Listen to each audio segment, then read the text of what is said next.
Haleluya. Puji Tuhan, Bapak Ibu, Saudara yang dikasihi Tuhan Yesus Kristus. Hari ini kita bersyukur kepada Tuhan oleh karena kasih dan kemurahan-Nya kita boleh ada sebagaimana kita ada dan kita beribadah kepada Tuhan. Mari kita menyanyikan pujian, ku naikkan syukur padamu Yesus, sebagai ungkapan syukur kita kepada Tuhan, sebab kita ada hari ini untuk menyembah, beribadah dan memuliakan Tuhan. Haleluya. Puji Tuhan. Ku naikkan syukur padamu Yesus, ku sembah sujud kepadamu Tuhan, di hadapan tahta kemuliaan-Mu, ku tinggikan, ku agungkan selamanya. Ku naikkan syukur, ku naikkan syukur padamu Yesus, ku sembah sujud kepadamu Tuhan, di hadapan tahta kemuliaan-Mu, ku tinggikan, ku agungkan selamanya. segala puji syukur, Segala puji syukur bagimu, ku tinggikan nama-Mu selalu, kemuliaan hanya bagimu, terpujilah nama-Mu. mari kita menaikkan pujian ini lagi. Ku naikkan syukur padamu Yesus. Menyanyi dari hati kita sebagai ungkapan syukur kita kepada Tuhan. Haleluya. Puji Tuhan. Haleluya. Di hadapan tahta kemuliaan-Mu, ku tinggikan, ku agungkan selamanya. Segala puji syukur, Segala puji syukur bagimu, ku tinggikan nama-Mu selalu, kemuliaan hanya bagimu, terpujilah nama-Mu. segala puji syukur. Segala puji syukur bagimu, Haleluya. ku tinggikan nama-Mu selalu, kemuliaan hanya bagimu, terpujilah nama-Mu. Segala puji syukur bagimu, ku tinggikan nama-Mu selalu, kemuliaan hanya bagimu, terpujilah nama-Mu.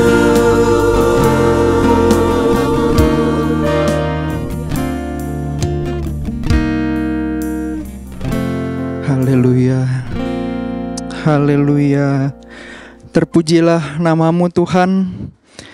Segala puji syukur hanya bagi-Mu, karena Engkaulah Tuhan yang layak untuk menerima segala penghormatan kami, untuk menerima segala pujian penyembahan kami Tuhan. Oleh sebab itu pada hari ini kami mau datang ke hadirat-Mu, kami mau mengangkat puji-pujian dan sembah syukur kami kepadamu, dan masuk dalam ibadah di hari ini Tuhan. Terima kasih atas kesempatan kami masih boleh lagi Tuhan untuk datang kepadamu beribadah. Tuhan, kiranya Engkau yang memberkati ibadah kami hari ini, Engkau yang mengurapi segala jalannya ibadah ini dari awal, pertengahan hingga akhirnya Tuhan. Terima kasih. Biarlah kami mau membuka hati kami Tuhan untuk memuliakan Engkau dan untuk mempersiapkan hati kami untuk menerima firman-Mu. Terima kasih Tuhan Yesus yang baik, terima kasih Kami peralaskan doa ini hanya di dalam nama Tuhan Yesus Kristus, Tuhan dan Juru Selamat kami. Haleluya. Amin. Haleluya, puji Tuhan. Mari kita mau memuji Tuhan, membesarkan nama Tuhan. Sebab hanya Yesus saja yang layak kita tinggikan. Hanya Yesus saja yang layak kita agungkan. Kita nyanyikan pujian. Allah kita besar, Dia sungguh amat besar. Dia memiliki kuasa besar, Dia besar. Haleluya. Puji Tuhan. Dia sungguh amat besar. Dia miliki kuasa besar, Dia besar. Segala sesuatu tercipta, tiada mustahil bagi Dia. Ku miliki Allah yang besar, Dialah yang terbesar. Allah kita besar, Dia sungguh amat besar. Allah kita besar, Dia sungguh amat besar. Dia miliki kuasa besar, Dia besar. Segala sesuatu tercipta, tiada mustahil bagi Dia. Ku miliki Allah yang besar, Dialah yang terbesar. Kita hidup dalam kasih-Nya yang besar. Kita hidup dalam kasih-Nya yang besar. Kita hidup dalam kuasa-Nya yang besar. Marilah kita puji Dia, marilah kita sembah Dia. Oh haleluya, besarkan namanya. Allah kita besar, Dia sungguh amat besar. Nyanyikan pujian ini lagi. Allah kita besar, Dia sungguh amat besar.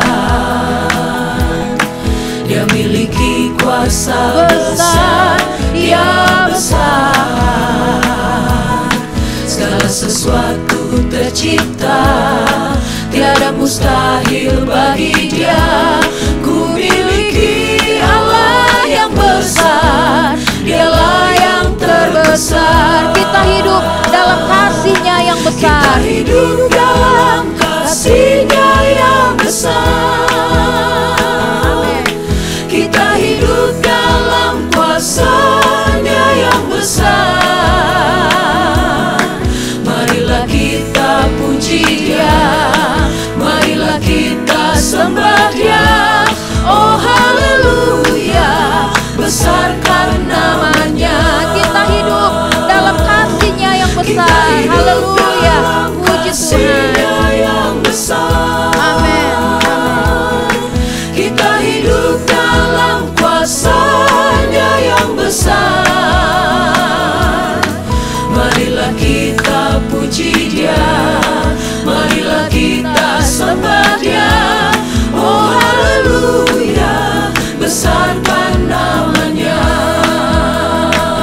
Besarkan nama Tuhan, pujilah Dia. Nyanyikan pujian ini lagi. Haleluya. Besarkan nama Tuhan, pujilah Dia. Kemurahan-Nya besar, tiada terbilang. Aku tak dapat balas besar kasih-Nya. Oh, besarkanlah namanya. Besarkan nama Tuhan, pujilah Dia.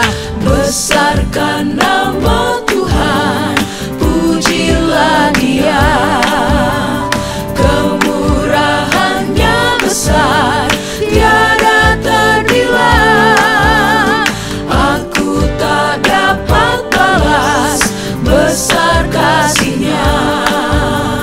Oh, besarkanlah namanya. Tuhan yang ajaib, Tuhan yang kuasa, Tuhan yang ajaib, Tuhan yang kuasa, Tuhan yang menolong hidupku. Tuhan yang ajaib, Tuhan yang kuasa, jiwaku ditebus oleh-Nya. Besarkan nama Tuhan, pujilah Dia. Nyanyi kita membesarkan nama Tuhan kita. Amin. Kemurahan-Nya besar, tiada terbilang. Aku tak dapat balas besar kasih-Nya.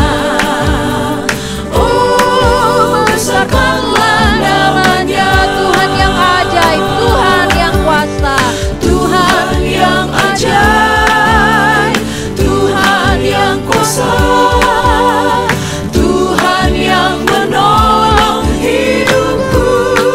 Haleluya. Tuhan yang ajaib, Tuhan yang kuasa, jiwaku ditebus oleh-Nya. Tuhan yang ajaib, Tuhan yang kuasa, Tuhan yang ajaib, Tuhan yang kuasa, Tuhan yang menolong hidupku.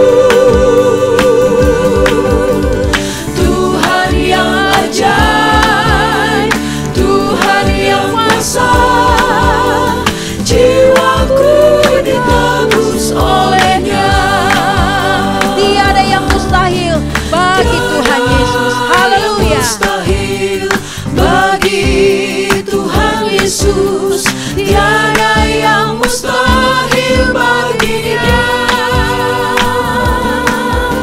Semua pasti jadi oleh kuasa firman, tiada yang mustahil bagi Dia. Yang lemah dikuatkan, puji Tuhan. Yang lemah dikuatkan, yang susah dihiburkan, yang sakit disembuhkan oleh kuasa firman. Semua pasti jadi oleh kuasa firman, tiada yang mustahil bagi Dia. Nyanyikan lagi, tiada yang mustahil bagi Tuhan Yesus. Bapak Ibu Saudara nyanyi dengan iman, percayalah tidak ada yang mustahil bagi Tuhan Yesus kita. Haleluya. Semua pasti jadi oleh kuasa firman, tiada yang mustahil bagi Dia. Yang lemah dikuatkan, Yang lemah dikuatkan, yang susah dihiburkan, yang sakit disembuhkan oleh kuasa firman. Semua pasti jadi oleh kuasa firman, tiada yang mustahil bagi Dia.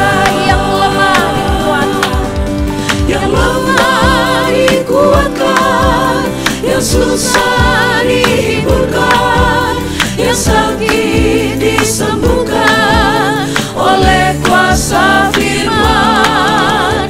Semua pasti jadi oleh kuasa firman, tiada yang mustahil bagi Dia. semua pasti jadi oleh kuasa firman. Semua Haleluya. pasti jadi oleh kuasa firman, tiada yang mustahil bagi Dia.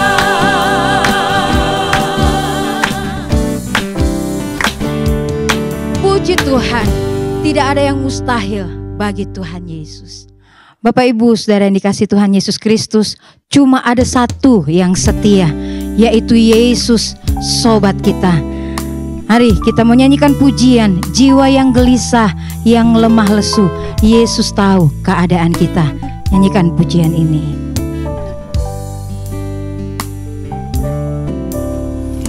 Jiwa yang gelisah, yang lemah lesu, tengah ribut susah,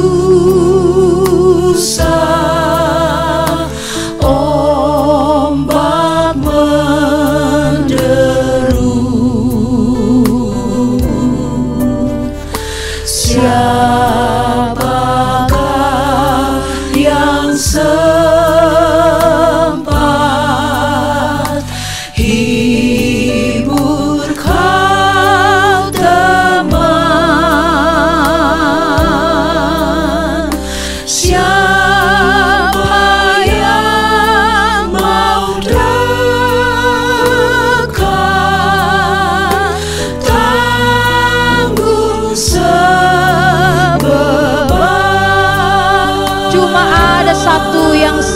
setialah. Cuma ada satu yang setialah,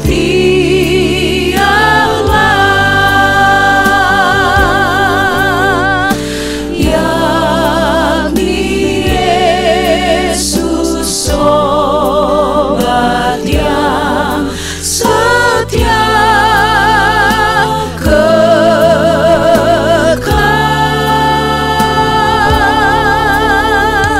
Ia tiap waktu mau menolonglah,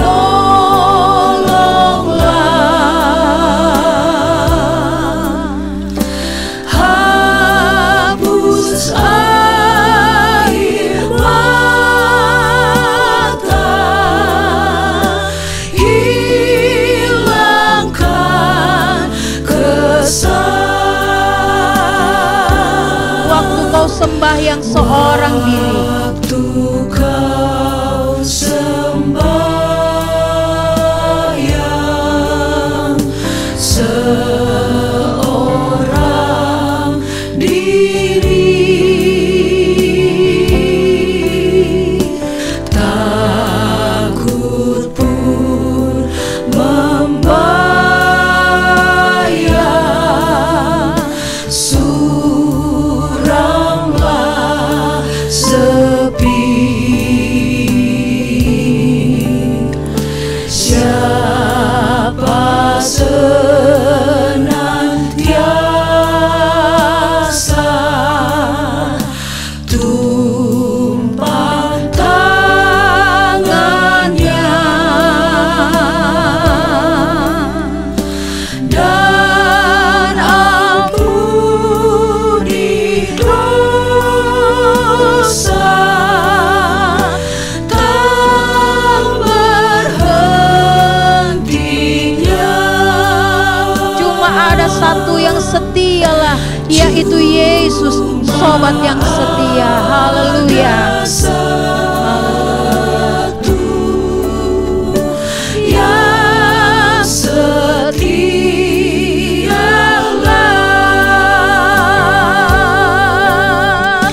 yakni Yesus, sobat yang setia kekal.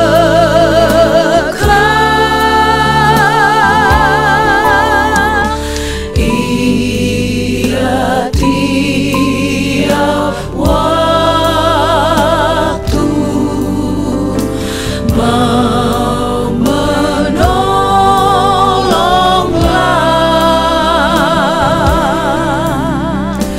hapus air mata, hilangkan kesal.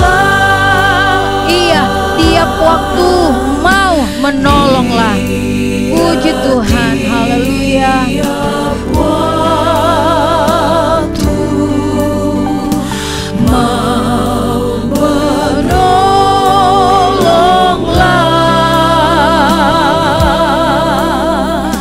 hapus air mata, hilangkan kesal.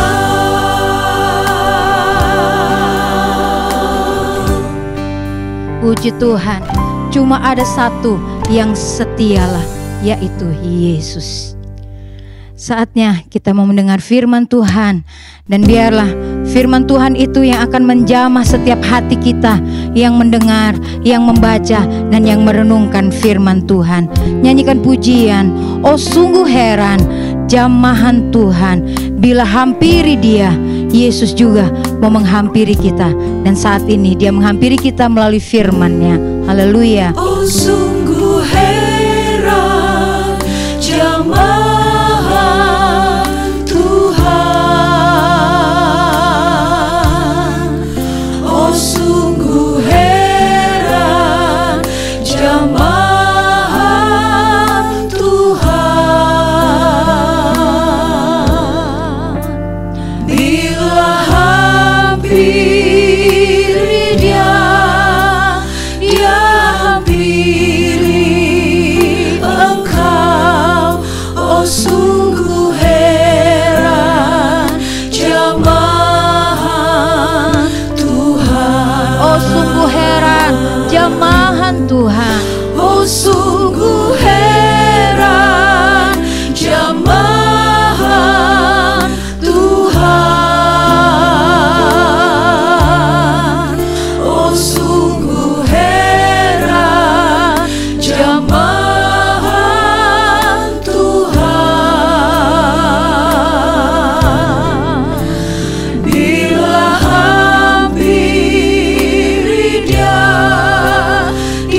kita nyanyikan pujian ini. Oh sungguh heran jamahan Tuhan. Rasakan jamahan Roh Kudusnya dalam kehidupan kita. Haleluya, haleluya. Oh sungguh heran jamahan Tuhan, bila hampiri Dia, Dia hampiri Engkau. Oh sungguh heran jamahan Tuhan. Bila hampiri Dia, Dia mau menghampiri kita juga. Haleluya, haleluya, haleluya. Dia hampiri Engkau. Oh sungguh heran jamahan Tuhan.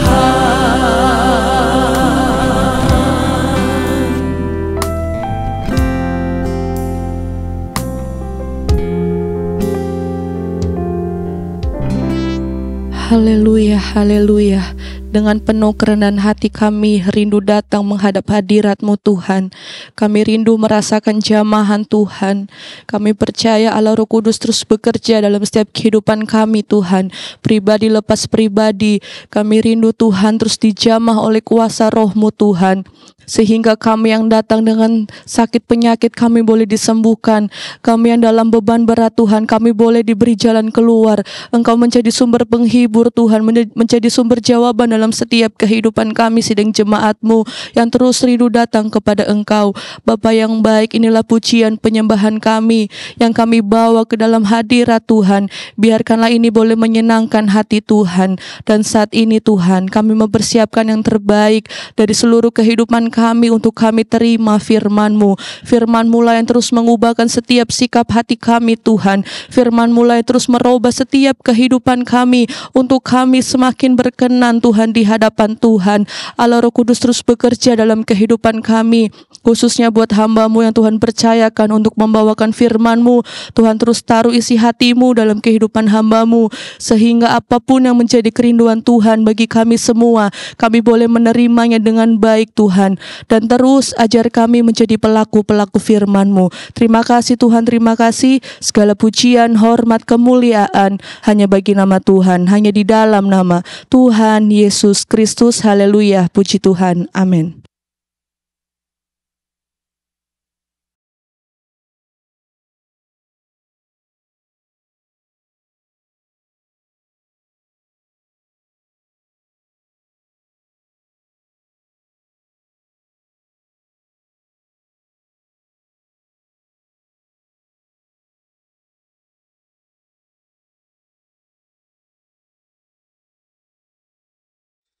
Baik, puji Tuhan, Bapak Ibu, Saudara-saudara yang dikasihi Tuhan.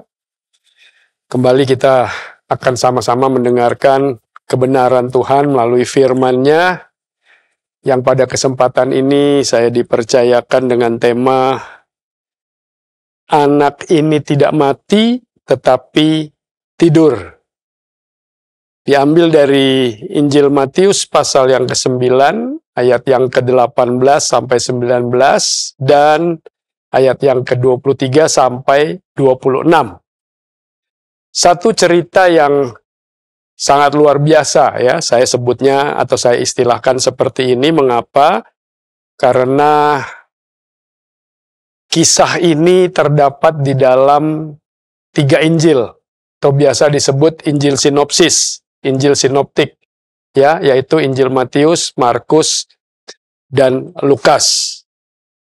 Kisah yang juga mengandung hal-hal yang sangat luar biasa saya istilahkan ya, karena nanti kita akan lihat bahwa di dalam kisah ini ada terselip satu cerita lain di dalamnya ya, sehingga seperti ayat tema kita di dalam Injil Matius pasal yang ke-9 ini, diawali di ayat 18 dan 19, kemudian ada jeda, baru dilanjutkan di ayat 23 dan 26. Demikian pula dalam Injil Markus dan Lukas. Mari sama-sama kita buka Alkitab kita dan kita coba melihat dari cerita di Injil Matius pasal yang ke-9 terlebih dahulu ya. Saya akan bacakan buat kita semua. Injil Matius pasal 9 ayat 18 sampai 19 terlebih dahulu. Demikian firman Tuhan. Sementara Yesus berbicara demikian kepada mereka, datanglah seorang kepala rumah ibadat, lalu menyembah dia dan berkata, "Anakku perempuan baru saja meninggal. Tetapi datanglah dan letakkanlah tanganmu atasnya, maka ia akan hidup." 19, lalu Yesus pun bangunlah dan mengikuti orang itu bersama-sama dengan murid-muridnya. Nah, di ayat 20, ceritanya sudah lain, ya. Karena di sana dikatakan pada waktu itu, seorang perempuan yang sudah 12 tahun lamanya menderita pendarahan, maju mendekati Yesus dari belakang dan menjamah jubahnya. Ya, jadi ada sela cerita, karena di dalam perjalanan Yesus mengikuti kepala rumah ibadat itu menuju ke rumahnya, tiba-tiba di tengah jalan terjadi satu peristiwa lain. Dan hal ini diceritakan di dalam ketiga Injil, ya, baik Matius, Markus, maupun Lukas. Ini buat saya menjadi sesuatu yang unik. Ya, ada beberapa keunikan dari kisah ini. Nanti kita akan lihat bersama. Ya, terlebih dahulu saya ajak kita untuk menengok ke dalam Injil Markus pasal yang ke-5. Ya, Injil Markus pasal yang ke-5 ayat 21 sampai yang ke-24 saya akan bacakan.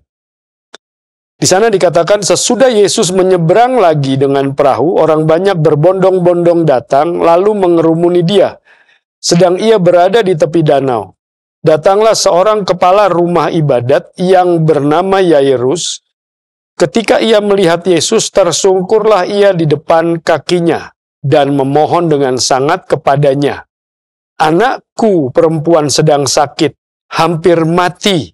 Datanglah kiranya dan letakkanlah tanganmu atasnya supaya ia selamat dan tetap hidup." Lalu pergilah Yesus dengan orang itu. Orang banyak berbondong-bondong mengikuti dia dan berdesak-desak di dekatnya. 25, adalah di situ seorang perempuan yang sudah 12 tahun lamanya menderita pendarahan. Ya. Kemudian kita tengok juga di dalam Injil Lukas, sama-sama dalam Injil Lukas pasal yang ke-8, mulai ayat yang ke-40.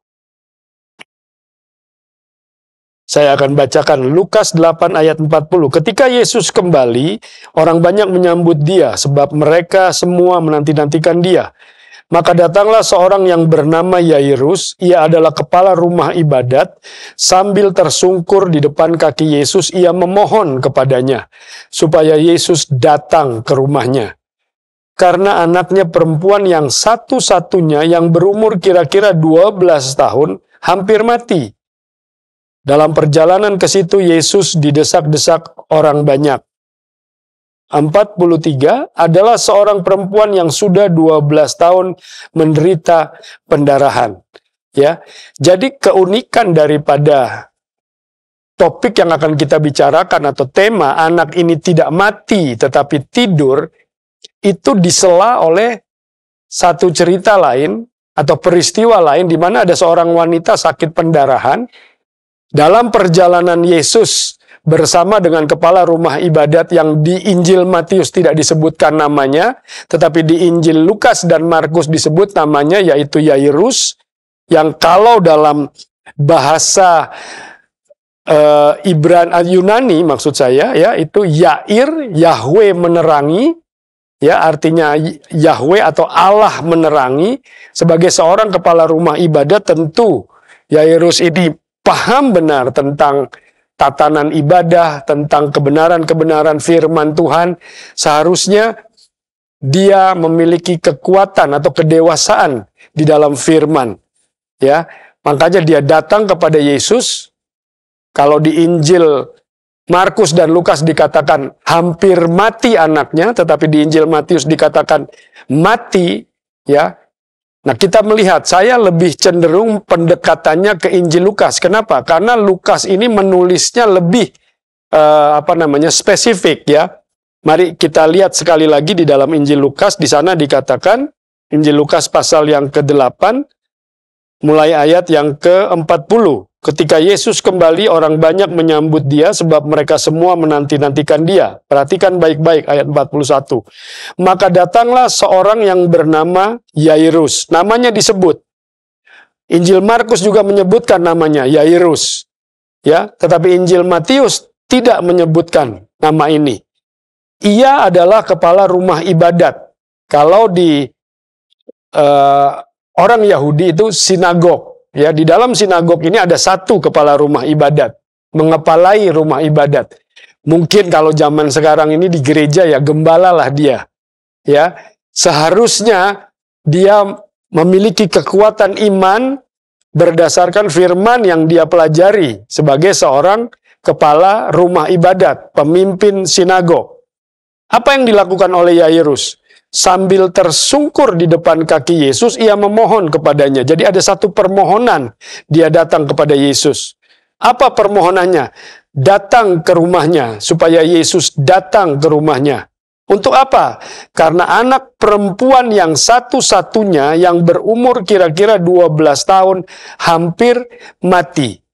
Nah, di sini lagi keunikannya. Kalau di Injil Lukas dan Markus dikatakan hampir mati terlebih dahulu. Tetapi Matius sudah langsung mengatakan mati. Ya, ada perbedaan dari ketiga Injil sinoptik ini. Ya, nanti kita akan pelajari dan lihat bersama. Nah, kemudian di sana dikatakan umur daripada anak itu kira-kira 12 tahun. Ya, kemudian apa yang dilakukan oleh Yesus dan murid-muridnya, mereka berjalan menuju ke rumah Yairus ini. Nah, di dalam perjalanan itu, dalam kerumunan orang banyak yang mengikuti, tiba-tiba terjadi peristiwa lain yang mengikuti, yaitu wanita yang sakit pendarahan 12 tahun lamanya, datang menghampiri Yesus dari belakang. Nah, kita lihat, ada satu momentum perjalanan yang Yesus harus lakukan, dari tempat Yairus, kepala sinagog ini, kepala rumah ibadat ini memohon Yesus untuk datang ke rumahnya. Ada momen yang terjadi, perjalanan ya dari tepi danau itu menuju ke rumah Yairus. Nah, sebelum sampai ada peristiwa yang terjadi. Jadi ada waktu yang harus dilalui. Bapak, Ibu, saudara-saudari yang dikasihi Tuhan, saya akhirnya teringat satu cerita yang lain. Mari sama-sama kita lihat di Injil Yohanes pasal yang ke-11. Semoga saya tidak salah dalam ayatnya ya. Yohanes pasal yang ke-11 dengan judul yang diberikan oleh Lembaga Alkitab yaitu Lazarus dibangkitkan. Pokoknya ada di ayat yang ke-11 saya akan baca. Demikianlah perkataannya, dan sesudah itu ia berkata kepada mereka, Lazarus saudara kita telah tertidur, tetapi aku pergi ke sana untuk membangunkan dia dari tidurnya. Maka kata murid-murid itu kepadanya, Tuhan, jikalau ia tertidur, ia akan sembuh. Tetapi maksud Yesus ialah tertidur dalam arti mati. Sedangkan sangka mereka Yesus berkata tentang tertidur dalam arti biasa. Apa yang kita dapat tarik pelajaran dari kisah ini? Sebagai orang-orang yang percaya kepada Tuhan Yesus Kristus, di mana pernyataan itu, anak ini tidak mati tetapi tidur, itu keluar dari mulut Yesus sendiri. Kita tahu bersama Yesus adalah Allah yang maha besar dan maha kuasa. Ya, sekalipun dia juga manusia 100%, tetapi dia Allah 100%. Dan Yesus sangat paham tentang kebangkitan ini. Ya, nah, bagi manusia mungkin itu adalah kematian, tetapi bagi Yesus yang adalah Tuhan, kematian manusia dia gambarkan sebagai tidur. Kenapa hal ini bisa terjadi? Karena Yesus paham, satu kali nanti manusia akan dibangkitkan. Ya, dari tidur tersebut dalam tanda petik. Dari kematian, siapapun manusia itu, pasti dia akan dibangkitkan. Makanya di kalangan rohaniawan seringkali muncul istilah seperti ini. Satu kali lahir, ya, dua kali mati. Tapi kalau dua kali lahir, matinya hanya satu kali. Nanti saya akan jelaskan akan hal itu. Tetapi kita kembali dulu kepada peristiwa Yairus ini. Kemudian Yairus memohon kepada Yesus untuk datang ke rumahnya. Ya, ada jalan yang harus ditempuh, ada jarak yang harus ditempuh, ada waktu yang harus ditempuh. Nah, peristiwanya tidak berbeda dengan Lazarus. Saudara-saudara Lazarus ini menghampiri Yesus, memohon Yesus datang, tetapi semuanya sudah terlambat. Dan pada saat Lazarus sudah mati, Yesus datang di waktu-waktu yang kemudian. Dan kita tahu bersama cerita Lazarus ini, akhirnya ada intinya yang mengatakan bahwa ya memang kejadian itu harus datang terlambat supaya apa? Melalui peristiwa ini, Yesus dimuliakan, Yesus diagungkan. Bukan secara pribadi, tapi kuasa yang ada di dalam Tuhan kita, Yesus Kristus. Kematian tidak menghalangi kekuasaan Yesus. Ya. Karena apa? Kita lihat bersama di dalam Injil Markus pasal yang kelima. Markus pasal yang kelima di ayat yang ke-36. Secara khusus saya akan bacakan. Markus 5 ayat yang ke-36. Di sana dikatakan, tetapi Yesus tidak menghiraukan perkataan mereka dan berkata kepada kepala rumah ibadat. Perhatikan. Jangan takut, percaya saja. Ya, dan ini juga ditulis di dalam Injil Lukas pasal 8 ayat yang ke-50. Jangan takut, percaya saja.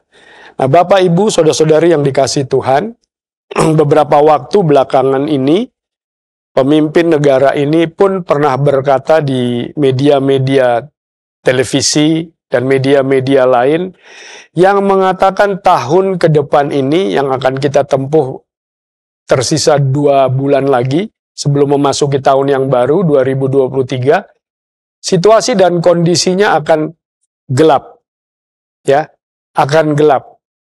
Mungkin dipandang dari sisi perekonomian yang begitu hancur luar biasa. Tetapi sebagai orang-orang percaya kepada Tuhan Yesus Kristus, kalau kita melihat perkataan ini keluar dari Tuhan kita Yesus Kristus sendiri, jangan takut.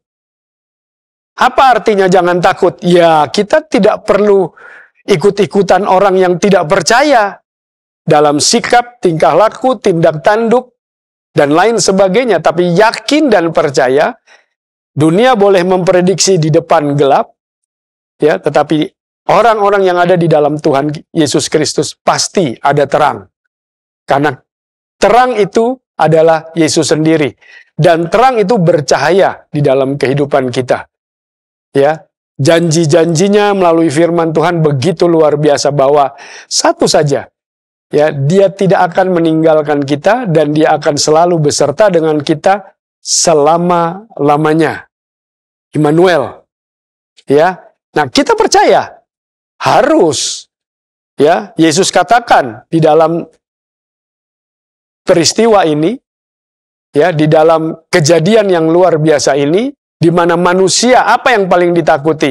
Sebenarnya bukan masalah resesi atau apapun bentuknya kesusahan dan kesulitan, tapi yang ditakuti ujung daripada itu adalah mati, yaitu kematian.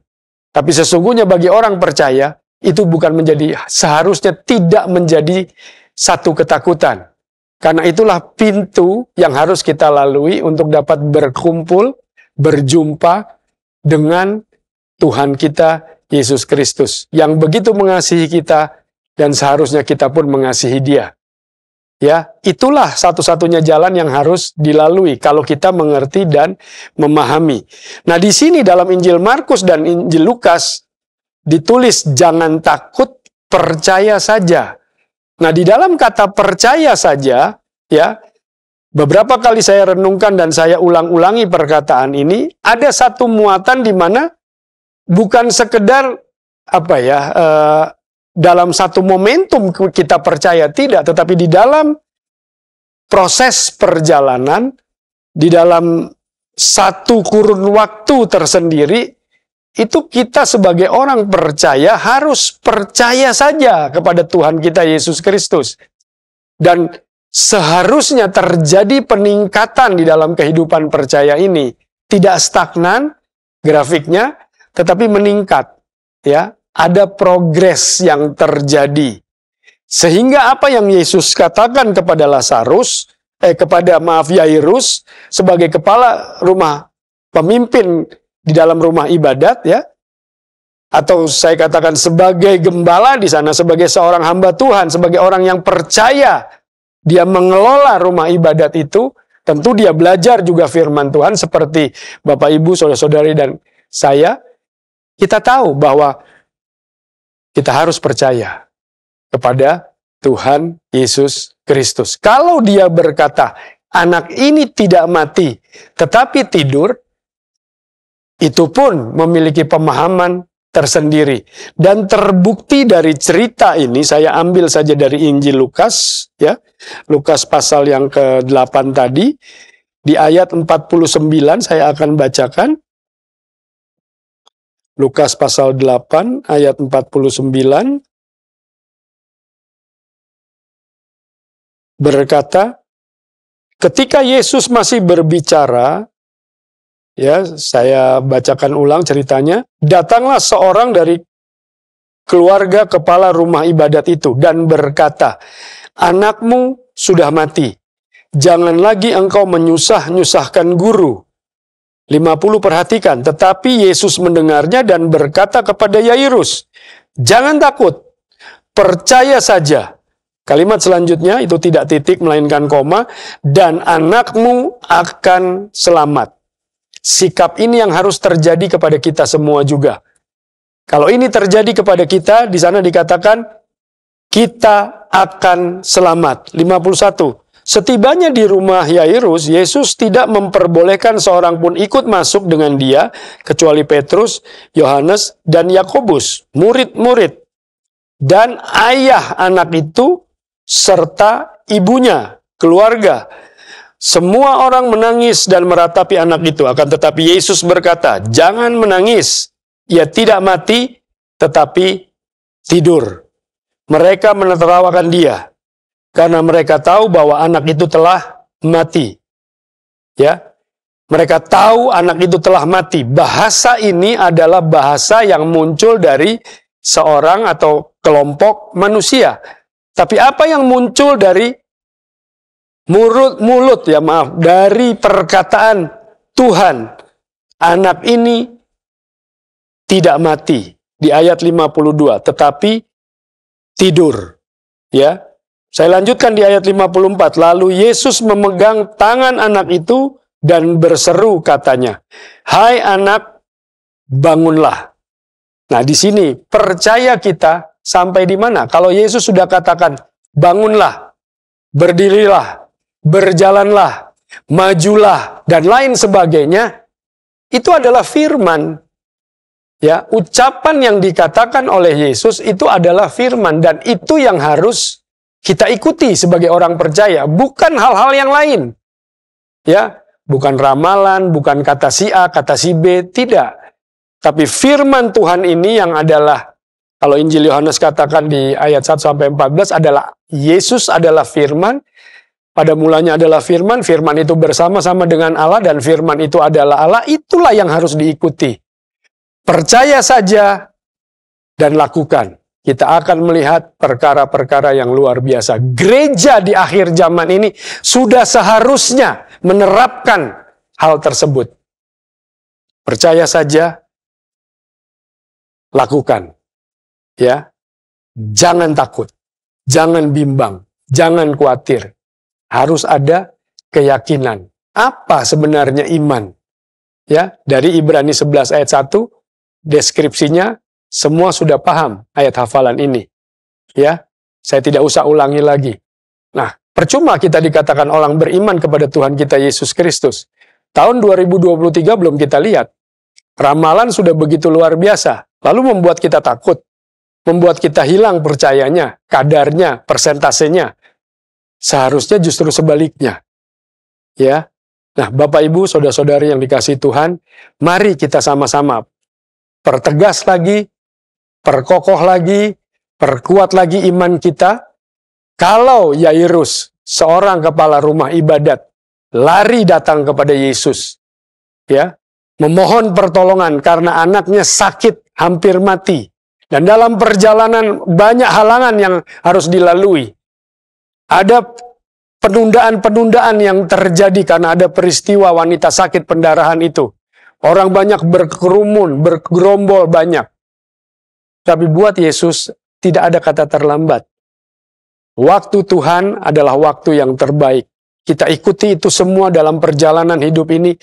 Saya begitu yakin kalau firman Allah katakan jangan takut, percaya saja. Anak ini tidak mati tetapi tidur. Dan pada saat Yesus datang, kalau di Injil Markus ada satu hal yang luar biasa, kata-kata yang luar biasa, mari sama-sama saya ajak lihat di dalam ayat yang ke-35 itu, sampai 43, atau 41 khususnya, Markus 5 ayat 41, lalu dipegangnya tangan anak itu, katanya, Talita kum, yang berarti, hai anak, aku berkata kepadamu, bangunlah. Ya, luar biasa. Markus ini menulis. Di sana ada satu pernyataan dalam kalimat kuasa, saya katakan. Hai anak, aku berkata kepadamu, bangunlah. Luar biasa. Kalau Yesus sudah katakan kepada kita, kepada gerejanya, dia katakan tidak akan meninggalkan kita sendirian, tidak akan membiarkan kita. Bahkan di sana dikatakan, saya ambil di dalam Injil Matius, pasal yang pertama, di ayat yang ke-23, ya, sesungguhnya anak darah itu akan mengandung dan melahirkan seorang anak laki-laki, dan mereka akan menamakan dia Immanuel, yang berarti Allah menyertai kita. Lalu apalagi yang mau disusahkan, yang mau digelisahkan, dikhawatirkan oleh gereja Tuhan, dalam tanda petik, saudara dan saya. Memang kita berjalan dengan mata jasmani, tetapi pandangan mata rohani jauh ke depan. Mengarahkan pandangan kita kepada Yesus saja. Ibrani 12 ayat yang kedua, sebagai ayat-ayat penutup. Ibrani 12 ayat yang kedua. Apa kata firman Tuhan di sana? Surat Ibrani pasal yang ke-12. Firman Allah katakan, marilah kita melakukannya dengan mata yang tertuju kepada Yesus. Kenapa? Yang memimpin kita dalam iman. Itu artinya Yesuslah yang harus menjadi pemimpin kita dalam iman. Kenapa? Dan yang membawa iman kita itu kepada kesempurnaan. Luar biasa. Iman yang sempurna itulah yang mengalahkan dunia. Iman yang sempurna itulah yang mengalahkan kekhawatiran. Iman yang sempurna itulah yang mengalahkan kebimbangan, keraguan, ketakutan. Sebutlah hal-hal semacam itu. Iman yang sempurna. Dan ini hanya bisa didapat kalau arah pandang kita kepada Yesus saja. Tapi kalau melihat dunia ini, tentu kita akan khawatir. Allah kita adalah Allah yang berkuasa. Allah yang sanggup melakukan segala hal. Tidak ada yang mustahil baginya. Iman muncul dari pendengaran akan firman Kristus. Ya. Dan biarlah iman itu bertumbuh terus. Itu menjadi satu progres yang semakin meningkat. Dan kita akan mencapai satu kesempurnaan. Dan apa yang saya katakan tadi, ya, lahir dua kali, lahir jasmani, kemudian lahir rohani, lahir baru, itu matinya hanya satu kali. kemudian bangkit, hidup bersama-sama dengan Tuhan di kekekalan. Tapi kalau lahir satu kali, kemudian matinya dua kali, ya, mati jasmani, dibangkitkan, masuk penghakiman, kemudian mati bersama-sama dengan iblis dalam kematian yang kekal. Nah, langkah mana yang akan kita ambil? Itu masing-masing keputusan ada di tangan kita. Di tangan Bapak, Ibu, Saudara-saudari sekalian.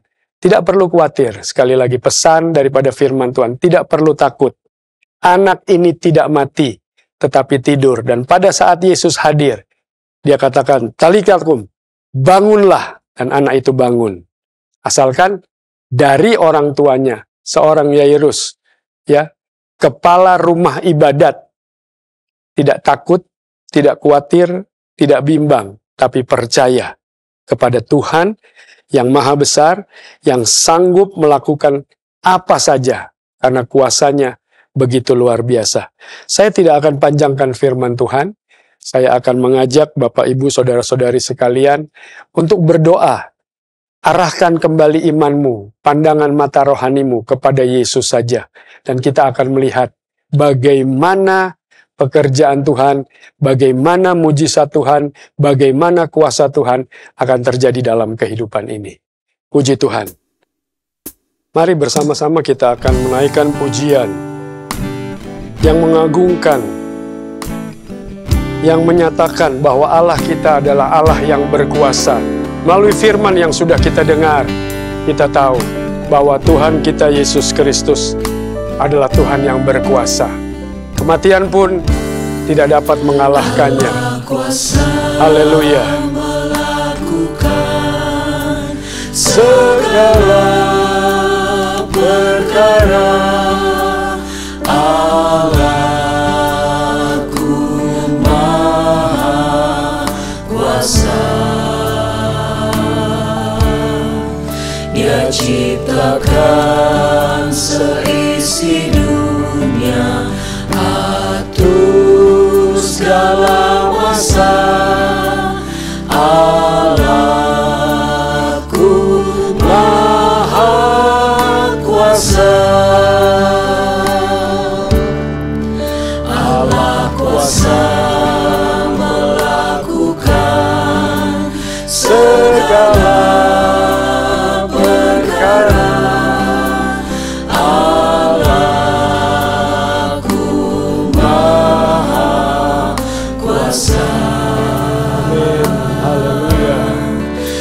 Ciptakan seisi dunia, atur segala masa. Allahku maha kuasa.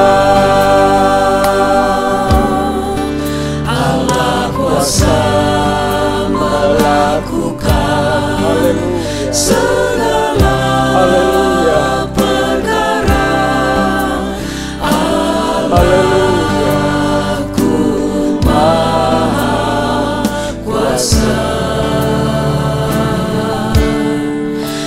ciptakan seisi dunia, atur segala masa. Allahku maha kuasa. Katakan Allah maha kuasa. Allah kuasa melakukan segala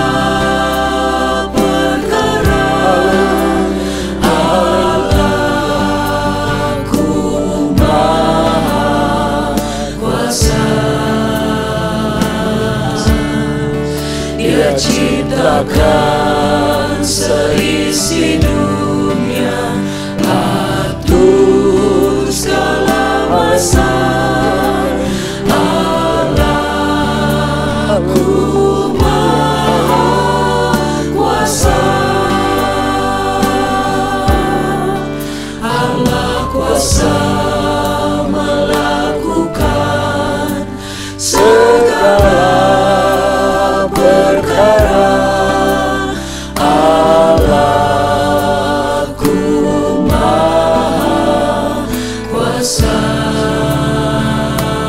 berkuasa. Dia ciptakan Dia berkuasa atas seisi dunia ini. Haleluya, haleluya. segala masa. Allahku Maha Kuasa.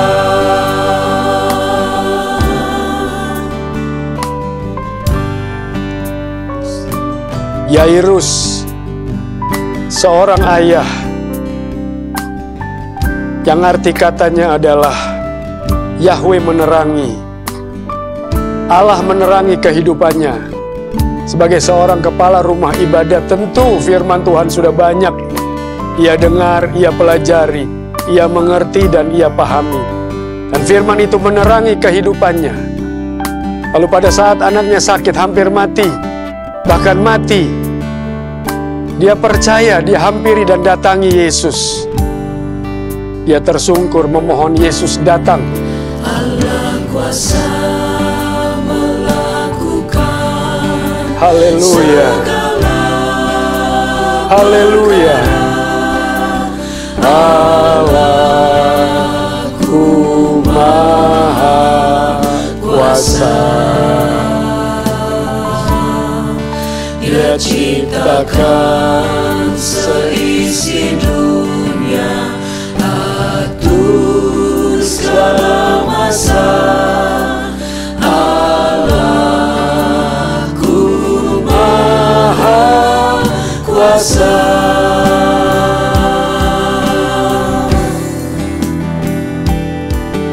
Haleluya. Kau tinggikan,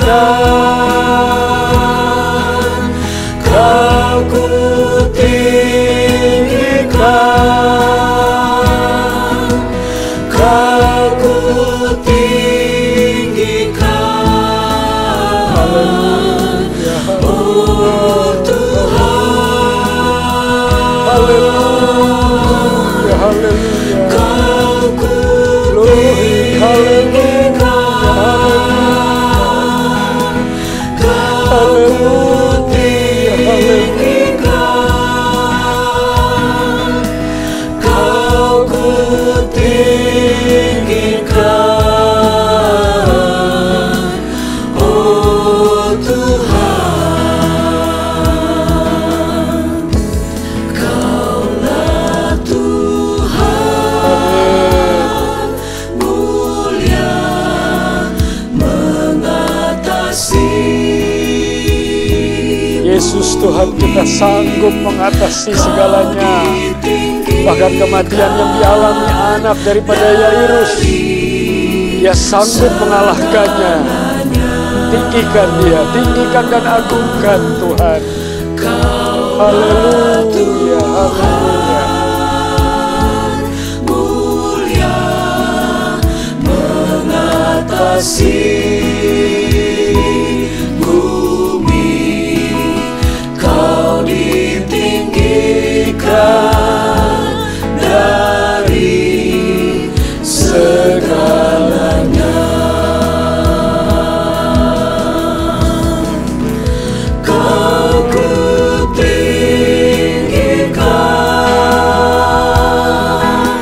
Dengan iman Tuhan, dengan iman kami meninggikan Engkau.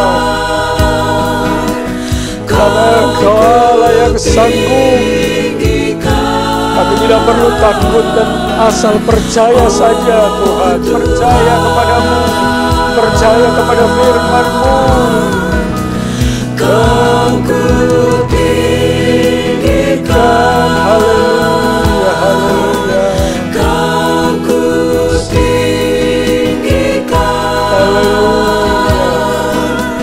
kau kutinggikan, oh Tuhan. Kau kutinggikan,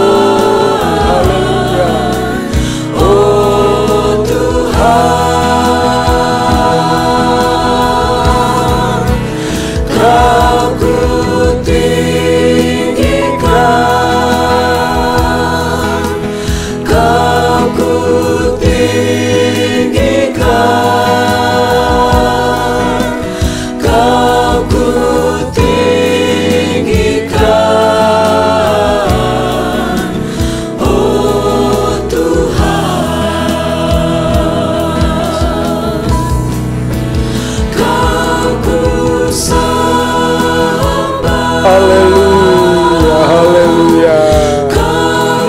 Dengan kehidupan ini kita sembah pada Tuhan. Yairus pun datang merendahkan diri, menyembah Tuhan, menyembah Yesus. Dan akhirnya anaknya dibangkitkan, dihidupkan kembali oleh kuasa yang begitu tinggi, begitu luar biasa, begitu berkuasa. Sembah Dia, tinggikan Dia dan agungkan Dia, Tuhan kita Yesus Kristus. Arahkan pandangmu kepadanya, jangan melihat apa yang ada di dunia ini. Haleluya. Oh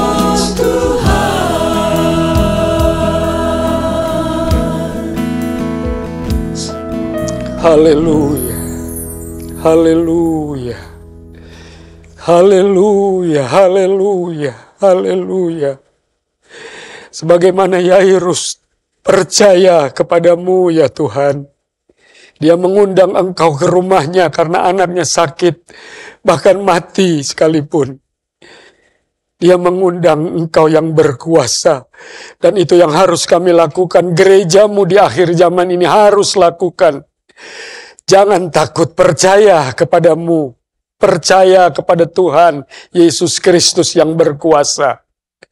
Tentulah kami akan hidup, sekalipun dunia sudah mewartakan dan memberitakan bahwa hari-hari ke depan, waktu-waktu ke depan, tahun-tahun ke depan akan gelap, akan suram ya Tuhan.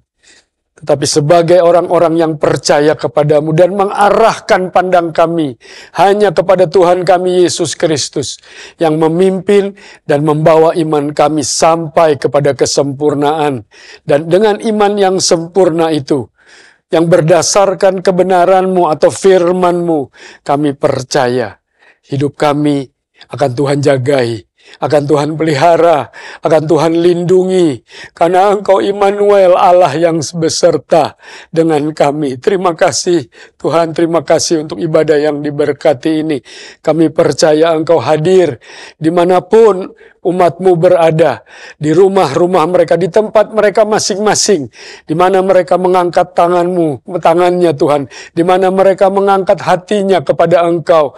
Engkau akan mengulurkan tangan-Mu, tangan yang berkuasa, tangan yang berlubang paku itu, untuk menuntun, membimbing dan mengarahkan kami melalui jalan-jalan yang harus kami tempuh dengan pertolongan-pertolongan yang pasti dari tangan Tuhan yang berkuasa.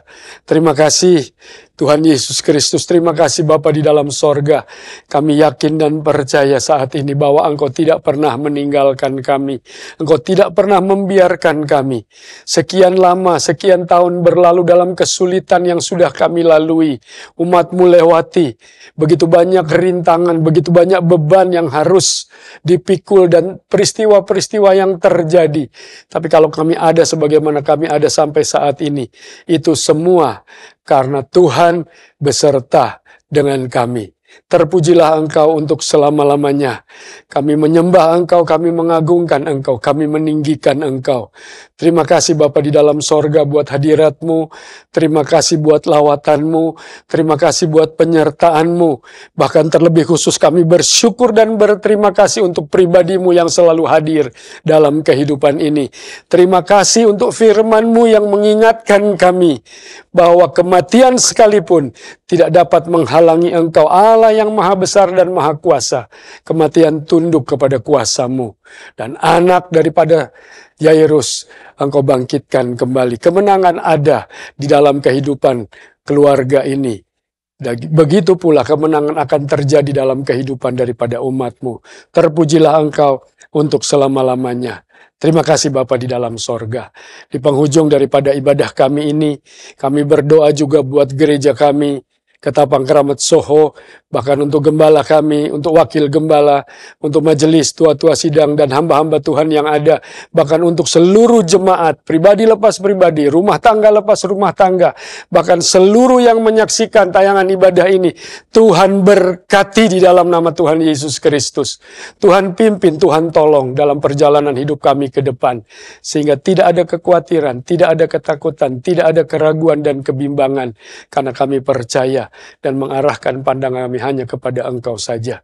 Terima kasih Oleh sebab itu, Bapak, Ibu, Saudara-saudara yang dikasihi Tuhan, sebelum kita mengakhiri ibadah ini, terimalah berkat daripada Allah Bapa, kasih sayang daripada Tuhan kita Yesus Kristus, pertolongan, bimbingan, arahan, tuntunan, penyertaan daripada Allah Roh Kudus, penolong sejati kita, menyertai kita sampai Maranatha, sampai selesainya kehidupan yang Tuhan percayakan ini dalam kehidupan kita masing-masing. Dijauhkan segala bimbang, khawatir, dan ketakutan. Terima kasih Tuhan, kami terima berkat ini dengan mengucap syukur di dalam satu nama yang kudus dan berkuasa, dalam nama Tuhan Yesus Kristus. Dan kita semua yang sudah terima berkat, sama-sama berkata, amin. Puji Tuhan.